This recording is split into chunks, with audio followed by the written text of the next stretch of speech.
हरे कृष्णा। शिव भक्ति सागर में आप सभी भक्तों का स्वागत है। ओम श्री विष्णुवे नमः। ओम उमा महेश्वराय नमः। पूर्णिमा का दिन भगवान नारायण और माता लक्ष्मी को समर्पित होता है। हमारे शास्त्रों में बताया गया है कि सत्यनारायण व्रत कथा का पाठ करने से व्यक्ति को 1000 यज्ञ करने के बराबर पुण्य फल की प्राप्ति होती है।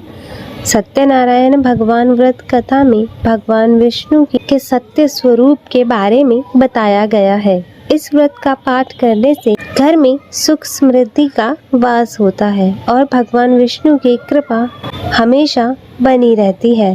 प्रिय भक्तों, हमारे शास्त्रों के अनुसार हर महीने पड़ने वाली पूर्णिमा के दिन श्री सत्यनारायण भगवान की पूजा करवाना बहुत ही शुभ माना जाता है। इससे भगवान श्री हरि विष्णु और माता लक्ष्मी की कृपा सदैव बनी रहती है। तो आज हम इस वीडियो में पूर्णिमा के अवसर पर श्री सत्यनारायण भगवान की संपूर्ण व्रत कथा श्रवण करेंगे।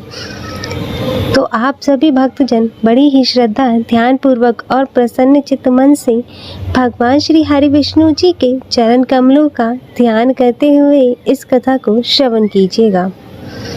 तो सभी प्रेम से बोलिए श्री सत्यनारायण भगवान की जय, सर्व देवी देवताओं की जय।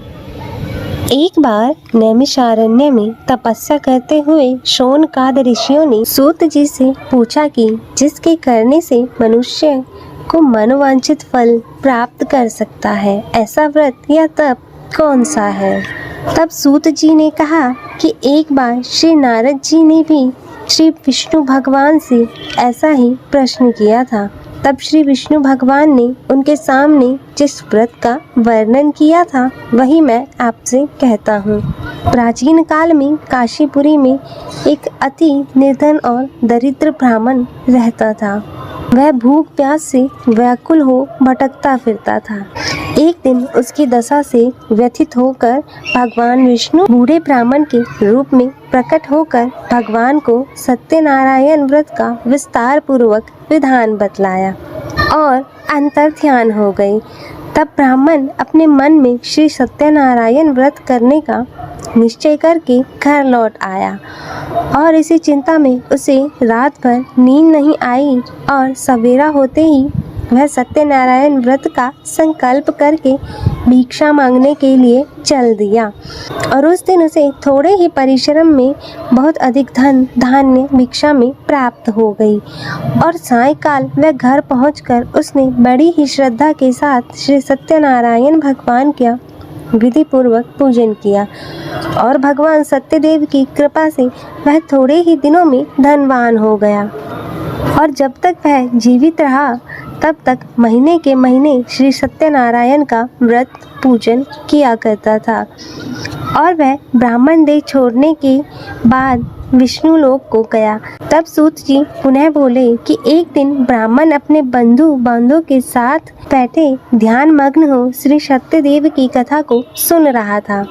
तभी भूख प्यास से व्याकुल होकर एक लकड़हारा वहां जा पहुंचा और वह भी भूख प्यास भूलकर कथा सुनने बैठ गया। और कथा की समाप्ति पर उसने प्रसाद ग्रहण किया, जल पिया।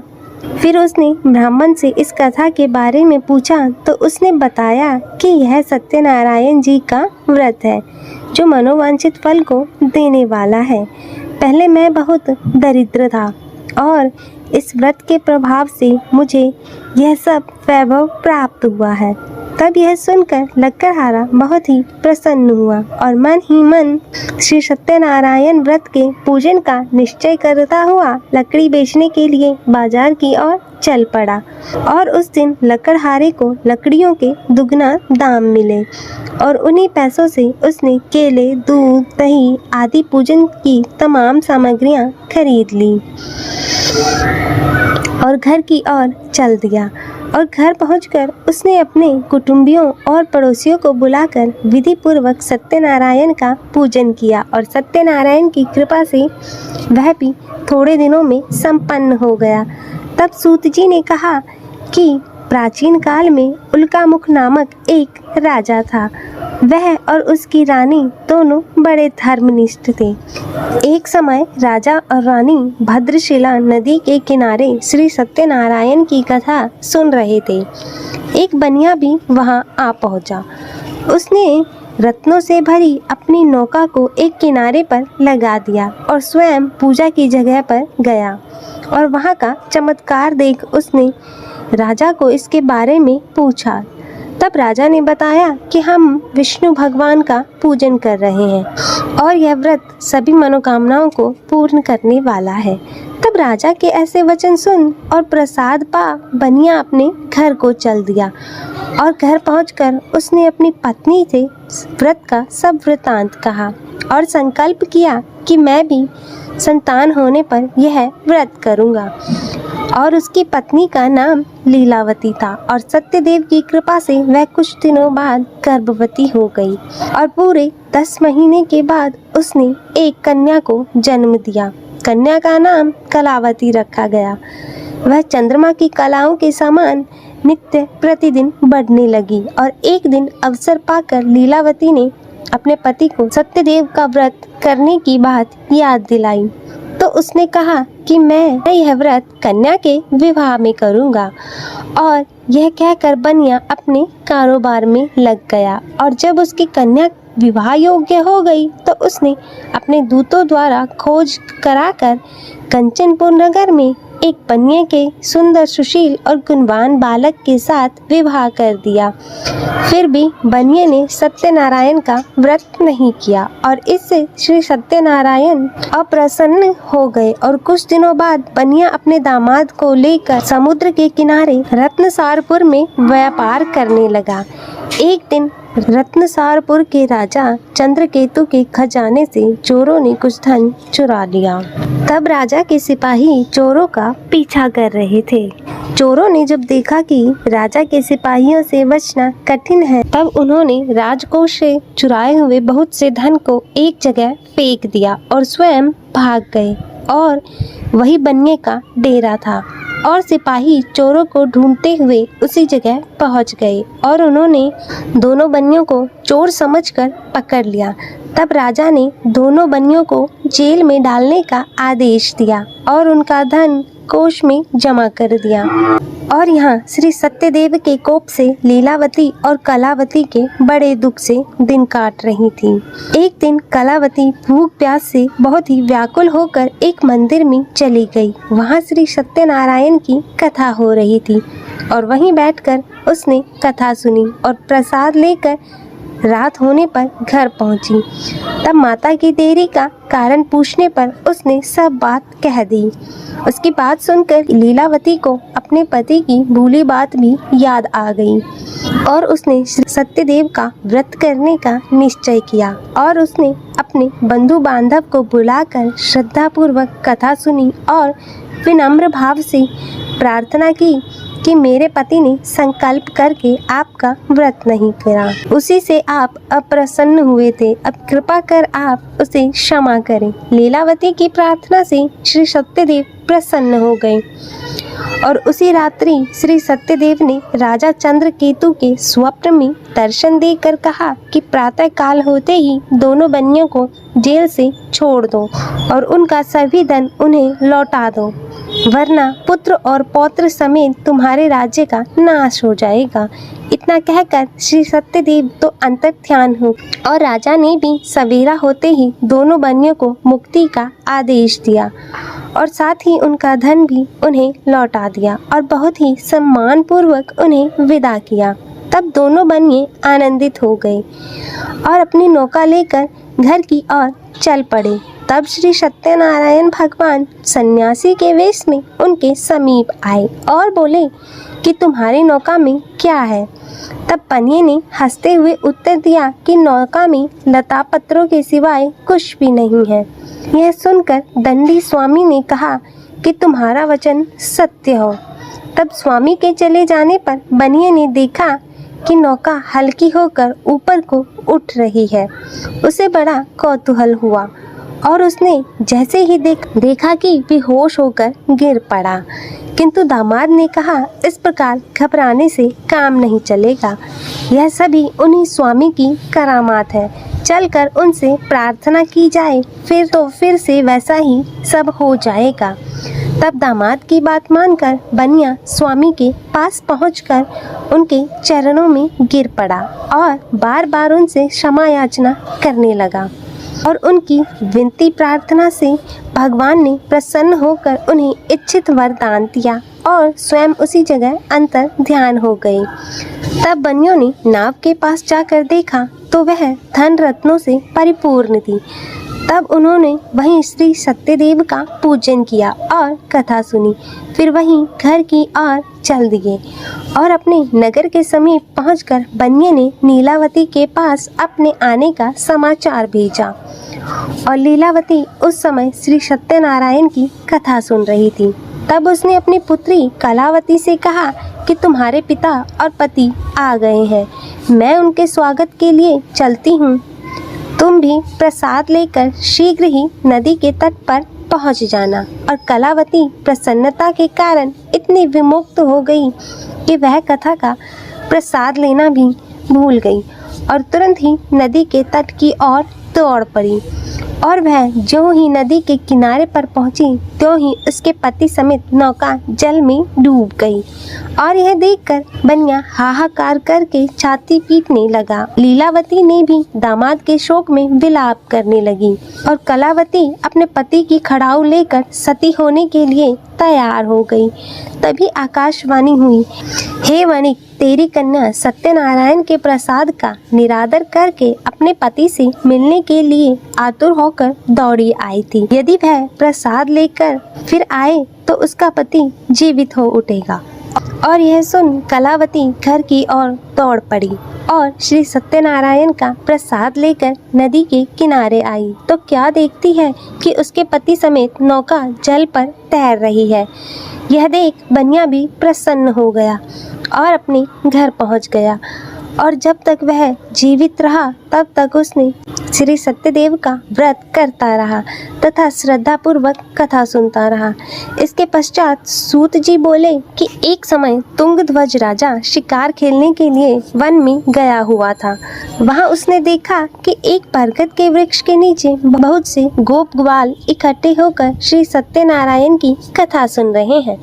तब राजा ने ना तो श्री सत्यनारायण को नमस्कार किया और ना ही जन के पास गया। तब गोपगण राजा को देखकर स्वयं प्रसाद लेकर उनके पास गए और प्रसाद को राजा के सामने रख दिया। लेकिन राजा ने प्रसाद की कुछ परवाह नहीं की और महल की ओर चला गया। और राजद्वार पर पहुंचते ही उसे मालूम हुआ कि उसके पुत्र पौत्र और धन संपत्ति सब नष्ट हो गई हैं। तब उसे वन की घटना स्मरण हो आई और उसने विचार किया कि श्री सत्यदेव के प्रसाद का निरादर करने के कारण ही मुझे यह दुख प्राप्त हुआ है। और यह सोचकर राजा पुनः वन में दौड़ पड़ा और सब गोप ग्वालों के साथ मिलकर श्रद्धा और भक्ति के साथ श्री सत्यदेव का पूजन करके प्रसाद ग्रहण किया।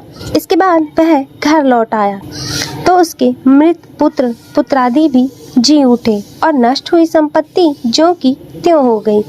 तब से राजा जीवन भर समय समय पर श्री सत्यदेव का व्रत पूजन करता रहा। अतः हे सत्यनारायण भगवान जी, इस कथा को कहते सुनते हुंकारा भरते सभी पर अपनी कृपा सदैव बनाए रखना। तो बोलिए श्री सत्यनारायण भगवान की जय। ओम नमो भगवते वासुदेवाय नमः। हरे कृष्णा श्री शिवाय नमस्तुभ्यम। प्रिय भक्तजनों, आज हम इस वीडियो में भगवान विष्णु की आरती श्रवण करेंगे। तो आइए भक्तजनों शुरू करते हैं भगवान विष्णु की आरती। ओम जय जगदीश हरे, स्वामी जय जगदीश हरे। भक्त जनों के संकट, भक्त जनों के संकट क्षण में दूर करे। स्वामी जय जगदीश हरे। जो ध्यावे फल पावे, दुख बिन से मन का। सुख संपत्ति घर आवे, सुख संपत्ति घर आवे, कष्ट मिटे तन का। ओम जय जगदीश हरे। मात पिता तुम मेरे, शरण गहूँ किसकी। ओ स्वामी शरण गहूँ किसकी। तुम बिन और न दूजा, तुम बिन और न दूजा, आस करूं जिसकी। ओम जय जगदीश हरे। तुम पूरन परमात्मा, तुम अंतर्यामी, पर ब्रह्म परमेश्वर, पर ब्रह्म परमेश्वर, तुम सबके स्वामी। ओम जय जगदीश हरे।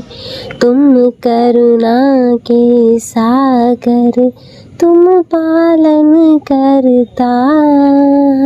ओ स्वामी तुम पालन करता। मैं मूरख कल कामी, मैं मूरख कल कामी, कृपा करो भरता। ओम जय जगदीश हरे। तुम हो एक अगोचर, सबके प्राणपति, स्वामी सबके प्राणपति। किस विधि मिलूं दयामय, किस विधि मिलूं दयामय, तुमको मैं कुमति। ओम जय जगदीश हरे। दीन बंधु दुख हरता, तुम ठाकुर मेरे। ओ स्वामी तुम ठाकुर मेरे। अपने हाथ उठाओ, अपने हाथ उठाओ, द्वार पड़ा तेरे। ओम जय जगदीश हरे। विषय विकार मिटाओ, पाप हरो देवा। ओ स्वामी पाप हरो देवा। श्रद्धा भक्ति बढ़ाओ, श्रद्धा भक्ति बढ़ाओ, संतन की सेवा। ओम जय जगदीश हरे।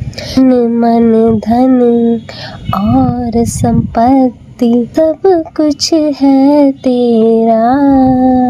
ओ स्वामी सब कुछ है तेरा। तेरा तुझको अर्पण, तेरा तुझको अर्पण, क्या लागे मेरा। ओम जय जगदीश हरे। जगदीश्वर जी की आरती जो कोई नर गावे। कहत शिवानंद स्वामी, कहत शिवानंद स्वामी, मनोवांछित फल पावे। ओम जय जगदीश हरे। ओ स्वामी जय जगदीश हरे। भक्त जनों के संकट, भक्त जनों के संकट, क्षण में दूर करे। स्वामी जय जगदीश हरे। हरे कृष्णा। तो प्रिय भक्तगणों, मैं उम्मीद करती हूँ कि आपको यह कथा पसंद आई होगी और वीडियो अच्छी लगी हो तो इसे लाइक करें और ज़्यादा से ज़्यादा शेयर करें और कमेंट में सत्यनारायण भगवान की जय लिखना ना भूलें और चैनल को सब्सक्राइब कर नोटिफिकेशन बेल को ज़रूर ऑन करें। हर हर महादेव। ओम नमः शिवाय।